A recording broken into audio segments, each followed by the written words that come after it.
ओम शांति। 6 सितंबर 2024। बाबा के महावाक्य। मीठे बच्चे, तुम्हारी यह पढ़ाई सोर्स ऑफ इनकम है। इस पढ़ाई से 21 जन्मों के लिए कमाई का प्रबंध हो जाता है। प्रश्न: मुक्ति धाम में जाना कमाई है या घाटा?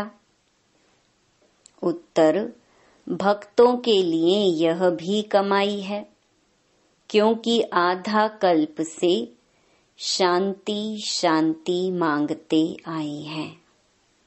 बहुत मेहनत के बाद भी शांति नहीं मिली। अब बाप द्वारा शांति मिलती है, अर्थात मुक्ति धाम में जाते हैं, तो यह भी आधा कल्प की मेहनत का फल हुआ। इसलिए इसे भी कमाई कहेंगे, घाटा नहीं। तुम बच्चे तो जीवन मुक्ति में जाने का पुरुषार्थ करते हो। तुम्हारी बुद्धि में अभी सारे वर्ल्ड की हिस्ट्री, ज्योग्राफी नाच रही है। ओम शांति। मीठे मीठे रूहानी बच्चों को रूहानी बाप ने यह तो समझाया है कि रूह ही सब कुछ समझती है। इस समय तुम बच्चों को रूहानी दुनिया में बाप ले जाते हैं। उनको कहा जाता है रूहानी दैवी दुनिया। इसको कहा जाता है जिस्मानी दुनिया, मनुष्यों की दुनिया। बच्चे समझते हैं दैवी दुनिया थी। वह दैवी मनुष्यों की पवित्र दुनिया थी। अभी मनुष्य अपवित्र हैं, इसलिए उन देवताओं का गायन पूजन करते हैं। यह स्मृति है कि बरोबर पहले झाड़ में एक ही धर्म होगा। विराट रूप में झाड़ पर भी समझाना है। इस झाड़ का बीज रूप ऊपर में है। झाड़ का बीज है बाप। फिर जैसा बीज वैसा फल अर्थात पत्ते निकलते हैं। यह भी वंडर है ना। कितनी छोटी चीज कितना फल देती है, कितना उनका रूप बदल जाता है। इस मनुष्य सृष्टि रूपी झाड़ को कोई नहीं जानता। इसको कहा जाता है कल्प वृक्ष। इसका बस गीता में ही वर्णन है। सब जानते हैं गीता ही नंबर 1 धर्म का शास्त्र है। शास्त्र भी नंबरवार तो होते हैं ना। कैसे नंबरवार धर्मों की स्थापना होती है, यह भी सिर्फ तुम ही समझते हो, और कोई में भी यह ज्ञान होता नहीं। तुम्हारी बुद्धि में है। पहले पहले किस धर्म का झाड़ होता है, फिर उनमें और धर्मों की वृद्धि कैसे होती है, इसको कहा जाता है विराट नाटक। बच्चों की बुद्धि में सारा झाड़ है। झाड़ की उत्पत्ति कैसे होती है, मुख्य बात है यह। देवी देवताओं का झाड़ अभी नहीं है, और सब टाल टालियां खड़ी हैं।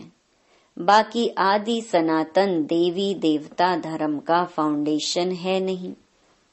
यह भी गायन है।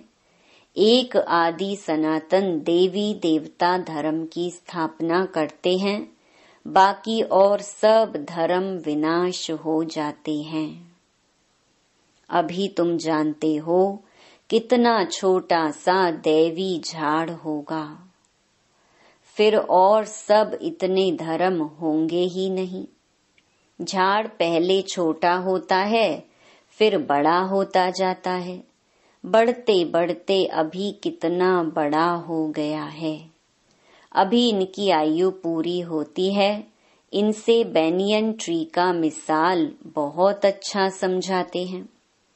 यह भी गीता का ज्ञान है जो बाप तुम्हें सम्मुख बैठ सुनाते हैं, जिससे तुम राजाओं का राजा बनते हो। फिर भक्ति मार्ग में यह गीता शास्त्र आदि बनेंगे। यह अनादि ड्रामा बना हुआ है। फिर भी ऐसे ही होगा। फिर जो जो धर्म स्थापन होंगे उनका अपना शास्त्र होगा। सिख धर्म का अपना शास्त्र, क्रिश्चियन और बौद्धियों का अपना शास्त्र होगा। अभी तुम्हारी बुद्धि में सारे वर्ल्ड की हिस्ट्री, ज्योग्राफी नाच रही है। बुद्धि ज्ञान डांस कर रही है। तुम सारे झाड़ को जान गए हो। कैसे कैसे धर्म आते हैं, कैसे वृद्धि को पाते हैं। फिर अपना एक धर्म स्थापन होता है, बाकी खलास हो जाते हैं। गाते हैं ना, ज्ञान सूर्य प्रगटा, अज्ञान अंधेर विनाश। अभी बिल्कुल अंधियारा है ना। कितने ढेर मनुष्य हैं। फिर यह सब इतने होंगे ही नहीं। इन लक्ष्मी नारायण के राज्य में यह थे नहीं। फिर एक धर्म स्थापन होना ही है। यह नॉलेज बाप ही आकर सुनाते हैं। तुम बच्चे कमाई के लिए कितनी नॉलेज आकर पढ़ते हो। बाप टीचर बनकर आते हैं तो आधा कल्प तुम्हारी कमाई का प्रबंध हो जाता है। तुम बहुत धनवान बन जाते हो। तुम जानते हो अभी हम पढ़ रहे हैं। यह है अविनाशी ज्ञान रत्नों की पढ़ाई। भक्ति को अविनाशी ज्ञान रतन नहीं कहेंगे। भक्ति में मनुष्य जो कुछ पढ़ते हैं उनसे घाटा ही होता है, रतन नहीं बनते। ज्ञान रत्नों का सागर एक बाप को ही कहा जाता है। बाकी वह है भक्ति। उसमें कोई भी एम ऑब्जेक्ट है नहीं, कमाई है नहीं। कमाई के लिए तो स्कूल में पढ़ते हैं, फिर भक्ति करने के लिए गुरु के पास जाते हैं। कोई जवानी में गुरु करते हैं, कोई बुढ़ापे में गुरु करते हैं, कोई छोटेपन में ही संन्यास ले लेते हैं। कुंभ के मेले पर कितने ढेर आते हैं। सतयुग में तो यह कुछ भी नहीं होगा। तुम बच्चों की स्मृति में सब बातें आ गई हैं। रचता और रचना के आदि मध्य अंत को तुम जान गए हो। उन्होंने तो कल्प की आयु ही बड़ी कर दी है। ईश्वर सर्वव्यापी कह दिया है, ज्ञान का पता नहीं है। बाप आकर अज्ञान नींद से सुजाग करते हैं। अभी तुमको ज्ञान की धारणा होती जाती है, बैटरी भरती जाती है। ज्ञान से है कमाई, भक्ति से है घाटा। टाइम पर जब घाटे का समय पूरा होता है तो फिर बाप कमाई कराने आते हैं। मुक्ति में जाना वह भी कमाई है। शांति तो सब मांगते रहते हैं। शांति देवा कहने से बुद्धि बाप तरफ चली जाती है। कहते हैं विश्व में शांति हो, परंतु वह कैसे होगी यह किसको भी पता नहीं है। शांति धाम, सुख धाम अलग होते हैं, यह भी नहीं जानते हैं। जो पहला नंबर है उनको भी कुछ पता नहीं था। अभी तुमको सारी नॉलेज है। तुम जानते हो हम इस कर्म क्षेत्र पर कर्म का पाठ बजाने आए हैं। कहाँ से आए हैं? ब्रह्मलोक से, निराकारी दुनिया से आए हैं इस साकारी दुनिया में पाठ बजाने। हम आत्मा दूसरी जगह की रहने वाली हैं। यहाँ यह 5 तत्वों का शरीर रहता है। शरीर है तब हम बोल सकते हैं। हम चैतन्य पाठधारी हैं। अभी तुम ऐसे नहीं कहेंगे कि इस ड्रामा के आदि मध्य अंत को हम नहीं जानते हैं, आगे नहीं जानते थे।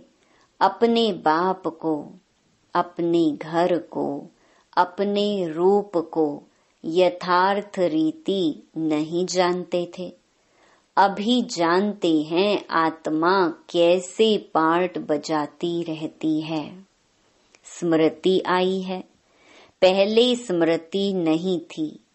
तुम जानते हो सच्चा बाप ही सच सुनाते हैं, जिससे हम सचखंड के मालिक बन जाते हैं।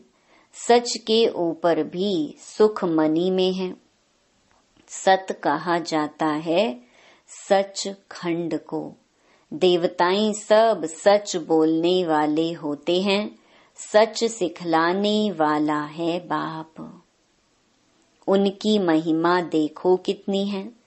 गाई हुई महिमा तुमको काम में आती है। शिव बाबा की महिमा करते हैं। वही झाड़ के आदि मध्य अंत को जानते हैं। सच बाप सुनाते हैं तो तुम बच्चे सच्चे बन जाते हो। सच खंड भी बन जाता है। भारत सच खंड था। नंबर 1 ऊंच तीर्थ भी यह है, क्योंकि सर्व की सद्गति करने वाला बाप भारत में ही आते हैं। एक धर्म की स्थापना होती है, बाकी सबका विनाश हो जाता है। बाप ने समझाया है सूक्ष्म वतन में कुछ है नहीं। यह सब साक्षात्कार होते हैं। भक्ति मार्ग में भी साक्षात्कार होता है। साक्षात्कार नहीं होता तो इतने मंदिर आदि कैसे बनते? पूजा क्यों होती? साक्षात्कार करते हैं, फील करते हैं, यह चैतन्य थे। बाप समझाते हैं भक्ति मार्ग में जो कुछ मंदिर आदि बनते हैं, जो तुमने सुना देखा है, वह सब रिपीट होगा। चक्र फिरता ही रहता है। ज्ञान और भक्ति का खेल बना हुआ है। हमेशा कहते हैं ज्ञान, भक्ति, वैराग्य, परंतु डिटेल कुछ नहीं जानते। बाप बैठ समझाते हैं ज्ञान है दिन, भक्ति है रात, वैराग्य है रात का, फिर दिन होता है। भक्ति में है दुख, इसलिए उसका वैराग्य। सुख का तो वैराग्य नहीं कहेंगे। संन्यास आदि भी दुख के कारण लेते हैं। समझते हैं पवित्रता में सुख है, इसलिए स्त्री को त्याग चले जाते हैं। आजकल तो धनवान भी बन गए हैं, क्योंकि संपत्ति बिगड़ तो सुख मिल न सके। माया वार कर जंगल से फिर शहर में ले आती है। विवेकानंद और रामकृष्ण भी 2 बड़े सन्यासी होकर गए हैं। सन्यास की ताकत रामकृष्ण में थी, बाकी भक्ति का समझाना करना वह विवेकानंद का था। दोनों की पुस्तकें हैं। पुस्तक जब लिखते हैं तो एकाग्र चित्त हो बैठ लिखते हैं। रामकृष्ण जब अपनी बायोग्राफी बैठ लिखते थे तो शिष्य को भी कहा तुम दूर जाकर बैठो। था बहुत तीखा कड़ा सन्यासी, नाम भी बहुत है। बाप ऐसे नहीं कहते कि स्त्री को माँ कहो, बाप तो कहते हैं उनको भी आत्मा समझो। आत्माएं तो सब भाई भाई हैं। सन्यासियों की बात अलग है। उसने स्त्री को माँ समझा, माँ की बैठ बढ़ाई की है। यह ज्ञान का रास्ता है। वैराग्य की बात अलग है।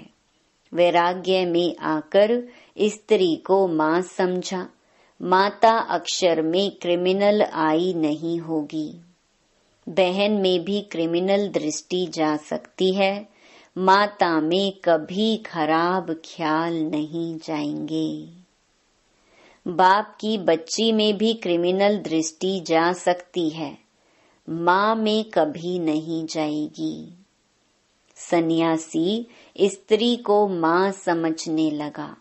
उनके लिए ऐसे नहीं कहते कि दुनिया कैसे चलेगी, पैदाइश कैसे होगी। वह तो एक को वैराग्य आया, माँ कह दिया। उनकी महिमा देखो कितनी है। यहाँ बहन भाई कहने से भी बहुतों की दृष्टि जाती है।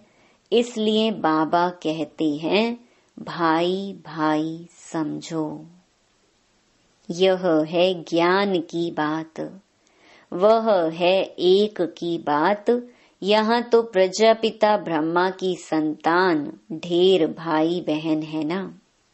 बाप बैठ सब बातें समझाते हैं। यह भी तो शास्त्र आदि पढ़ा हुआ है। वह धर्म ही अलग है निवृत्ति मार्ग का। सिर्फ पुरुषों के लिए है। वह है हद का वैराग्य। तुमको तो सारी बेहद की दुनिया से वैराग्य है। संगम पर ही बाप आकर तुम्हें बेहद की बातें समझाते हैं। अभी इस पुरानी दुनिया से वैराग्य करना है। यह बहुत पतित छीछी दुनिया है। यहाँ शरीर पावन हो न सके। आत्मा को नया शरीर सतयुग में ही मिल सकता है। भल यहाँ आत्मा पवित्र बनती है, परंतु शरीर फिर भी अपवित्र रहता है जब तक कर्मातीत अवस्था हो। सोने में खाद पड़ती है तो जेवर भी खाद वाला बनता है। खाद निकल जाए तो जेवर भी सच्चा बनेगा।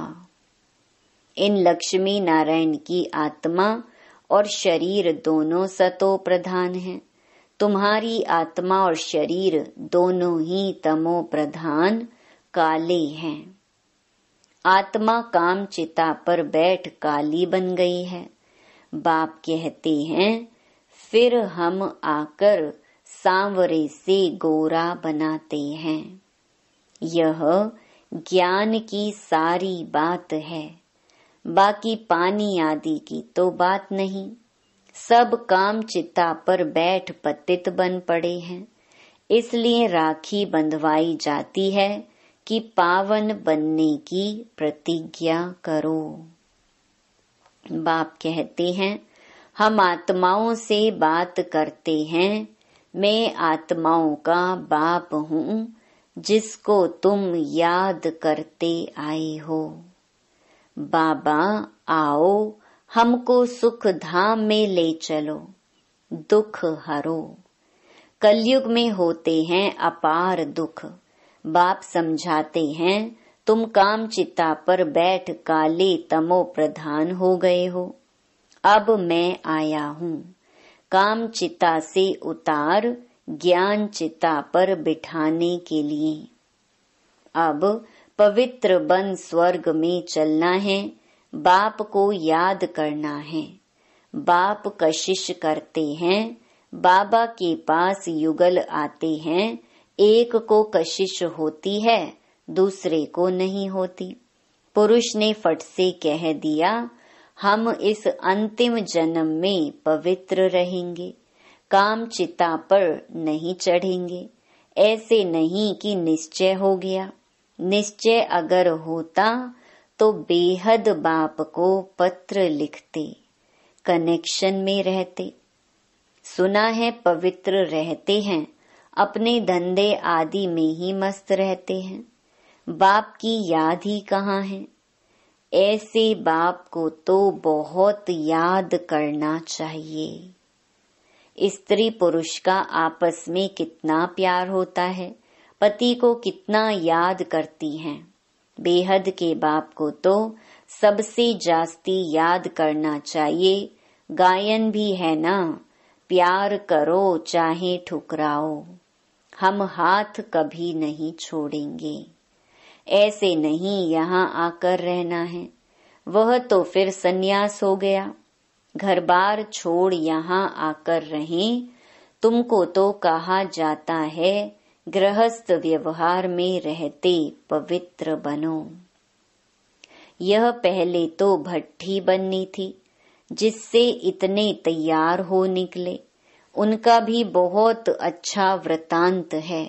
जो बाप का बनकर अंदर यज्ञ में रह करके रूहानी सर्विस नहीं करते, वह जाकर दास दासियां बनते हैं। फिर पिछाड़ी में नंबरवार पुरुषार्थ अनुसार ताज मिल जाता है। उन्हों का भी घराना होता है, प्रजा में नहीं आ सकते। कोई बाहर का आए अंदर वाला नहीं बन सकता। वल्लभाचारी बाहर वालों को कभी अंदर आने नहीं देते हैं। यह सब समझने की बातें हैं। ज्ञान है सेकंड का, फिर बाप को ज्ञान का सागर क्यों कहा जाता है। समझाते ही रहते हैं, पिछाड़ी तक समझाते ही रहेंगे।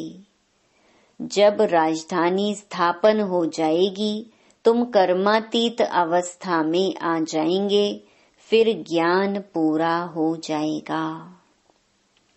है सेकंड की बात, परंतु फिर समझाना पड़ता है। हद के बाप से हद का वर्षा, बेहद का बाप विश्व का मालिक बना देते हैं। तुम सुख धाम में जाएंगे तो बाकी सब शांति धाम में चले जाएंगे। वहाँ तो है ही सुख ही सुख। यह तो खातिरी है, बाप आए हैं, हम नई दुनिया के मालिक बन रहे हैं राजयोग की पढ़ाई से। अच्छा, मीठे मीठे सिकिलधे बच्चों प्रति मात पिता बाप दादा का याद प्यार और गुड मॉर्निंग। रूहानी बाप की रूहानी बच्चों को नमस्ते। धारणा के लिए मुख्य सार। पहला, इस पतित छीछी दुनिया से बेहद का वैराग्य रख आत्मा को पावन बनाने का पूरा पूरा पुरुषार्थ करना है। एक बाप की ही कशिश में रहना है। दूसरा, ज्ञान की धारणा से अपनी बैटरी भरनी है। ज्ञान रत्नों से स्वयं को धनवान बनाना है। अभी कमाई का समय है, इसलिए घाटे से बचना है। वरदान, ज्ञान रत्नों को धारण कर व्यर्थ को समाप्त करने वाले होली हंस भव। होली हंस की दो विशेषताएं हैं। एक है ज्ञान रतन चुगना और दूसरा निर्णय शक्ति द्वारा दूध और पानी को अलग करना। दूध और पानी का अर्थ है समर्थ और व्यर्थ का निर्णय। व्यर्थ को पानी के समान कहते हैं और समर्थ को दूध समान। तो व्यर्थ को समाप्त करना अर्थात होली हंस बनना। हर समय बुद्धि में ज्ञान रतन चलते रहे, मनन चलता रहे तो रत्नों से भरपूर हो जाएंगे। स्लोगन, सदा अपने श्रेष्ठ पोजीशन में स्थित रहे, अपोजिशन को समाप्त करने वाले ही विजयी आत्मा हैं। ओम शांति।